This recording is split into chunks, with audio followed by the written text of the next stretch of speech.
سلطان عبدالحمید ثانی رحمۃ اللہ تعالیٰ علیہ، خلافت عثمانیہ کے ایک عظیم سلطان کا نام ہے، خلیفہ کا۔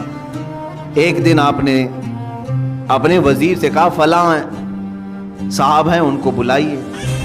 کوئی دکاندار تھے تو وزیر نے بلایا، وہ اندر آئے۔ سلطان نے اپنی جیب سے کچھ پیسے نکالے اور کہا کہ یہ آپ کا پورا ہو گیا، حساب کتاب صاف۔ بادشاہ وقت ہے، خلیفہ عبدالحمید ثانی، جس کی حکومت تقریباً آج کے 40 کنٹریز پر تھی، 40 ملکوں پر۔ وہ ایک بنیا سے دکان کے حساب کتاب کر رہا ہے اور پیسے واپس دے رہا ہے۔ وہ جب باہر نکلا بنیا تو وزیر نے پوچھا کہ آپ کو کیوں بلائے تھے خلیفہ اسلام، آپ کو کیوں بلائے تھے؟ کیا کہا؟ میرا ان کے اوپر کچھ قرضہ باقی تھا، مجھ سے انہوں نے قرضہ لیا تھا، وہ لوٹانے کے لیے بلائے۔ کہا وقت کا 40 ملکوں پر حکومت کرنے والا خلیفہ دکان کے ایک بنیا سے قرضہ لیا ہوا ہے؟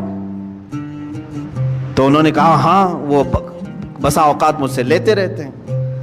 اس کے بعد وہ چلا گیا، اس کی پریشانی بڑھ گئی۔ وزیر نے آ کر کے پوچھا کہ حضور یہ کیا معاملہ ہے؟ وہ سچ کہہ رہا ہے، آپ کو حقیقت میں ایسے چند سکوں کی یا پیسوں کی ضرورت پڑ گئی؟ میرے عزیزوں، سود کے بدلے میں اسلام نے کیا دیا ہے؟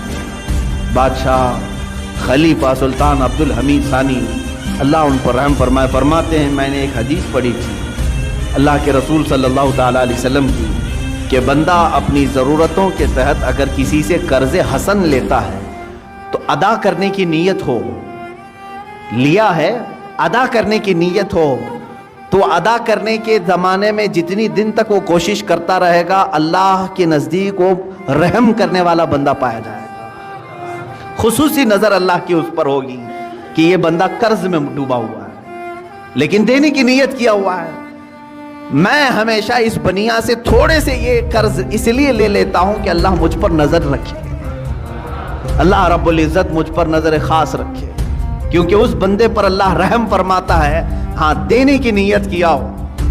اور حدیث پاک میں یہ بھی ہے کہ قرض لیا ہے دینے کی نیت سے اور وہ کوشش میں لگ گیا دوسرے ہی دن سے مجھے دینا ہے، مجھے دینا ہے، فرمایا اللہ تعالیٰ سارے فرشتوں کو اس کی مدد میں لگاتا ہے کہ اس کے لیے راستے کھول دو، کہیں سے بھی آ جائے اس لیے کہ اس کا بوجھ اتر جائے۔ اس سے قبل بھی میں نے شاید بتایا ہو اس بات کو۔ اور جس کی نہ دینے کی نیت ہو، پیسہ لیا ہڑپ گیا، اس کے لیا کھا گیا، قرض ادا کرنے کی نیت نہیں، اس کے لیے بھی سن لو، فرمایا گیا کہ اگر دینے کی نیت نہ ہو تو اللہ تعالیٰ اس پر دروازے بند کرتا ہے، محتاجی پر محتاجی، محتاجی پر محتاجی آئے گی۔ یہ کبھی نہ سمجھنا کہ اس قرضے کے بعد سب چکتا ہو جائے گا، ان قریب تم دوسرا اس سے بڑا قرضہ کسی اور سے لوگے، اس کے بعد تیسرا کسی اور سے لوگے، اس نحوست میں تمہاری موت آ جائے گی، تمہاری محتاجی نہیں جائے گی۔